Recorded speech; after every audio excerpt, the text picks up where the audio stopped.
Right. ఇక నుంచి ఎవరైతే రైతులు వ్యవసాయం చేస్తున్నారో వాళ్ళకు మాత్రమే రైతు భరోసా ఇవ్వబోతున్నట్లు సీఎం రేవంత్ రెడ్డి మీడియాతో చిట్చాట్లో భాగంగా చెప్పడం జరిగింది. గతంలో రైతు బంధుగా ఉన్నటువంటి ఏదైతే రైతులకి ఆర్థిక సాయం ఉందో అది ఇప్పుడు రైతు భరోసాగా మార్చారు. కాంగ్రెస్ ప్రభుత్వం వచ్చిన తర్వాత తెలంగాణలో ఆ రైతు భరోసా కేవలం ఎవరైతే రైతులు వ్యవసాయ భూములో వ్యవసాయం చేస్తున్నారో వాళ్ళకు మాత్రమే వర్తించనుంది.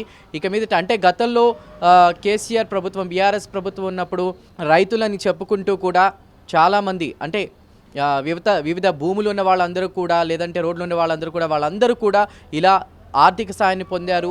ఇది ఖచ్చితంగా ఒక ప్రభుత్వ నిధికి చేటు అనేది తెలిసొచ్చింది.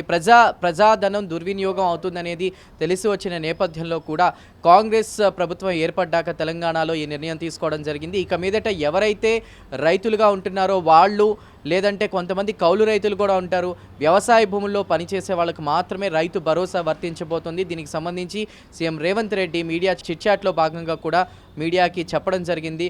మరోవైపు చాలామంది వ్యవసాయానికి సంబంధించి రుణాలు తీసుకుని ఉంటారు రైతులు.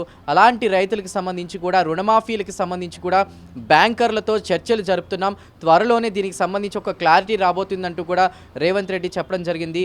కాంగ్రెస్ ప్రభుత్వం ఏర్పడక ముందు ఏదైతే 6 గ్యారెంటీలకు సంబంధించి కూడా మాట్లాడారో దానికి సంబంధించి కాంగ్రెస్ ప్రభుత్వం ఏర్పాటైంది. సీఎం రేవంత్ రెడ్డి సీఎంగా గెలిచారు. ఆ తర్వాత ఒక్కొక్కటిగా కూడా 6 గ్యారెంటీలకు సంబంధించి కూడా కొన్ని కీలకమైనటువంటి నిర్ణయాలు కాంగ్రెస్ ప్రభుత్వం తెలంగాణలో తీసుకుంటుంది. ఈ నేపథ్యంలోనే రైతులు ఎవరైతే గతంలో రైతు బంధు పొందారో అది ఇప్పుడు రైతు భరోసాగా మారిన నేపథ్యంలో ఈ రైతు భరోసా ఎవరైతే రైతులు వ్యవసాయం చేస్తున్నారో, నిజంగా వ్యవసాయం చేస్తూ కష్టాలు ఎదుర్కొంటూ పంటలు పండించినటువంటి రైతులకే ఈ డబ్బు అందాలే తప్ప అనర్హులకి అందకూడదు అనే ఉద్దేశంతో కూడా ఈ నిర్ణయం తీసుకున్నట్టు తెలుస్తుంది.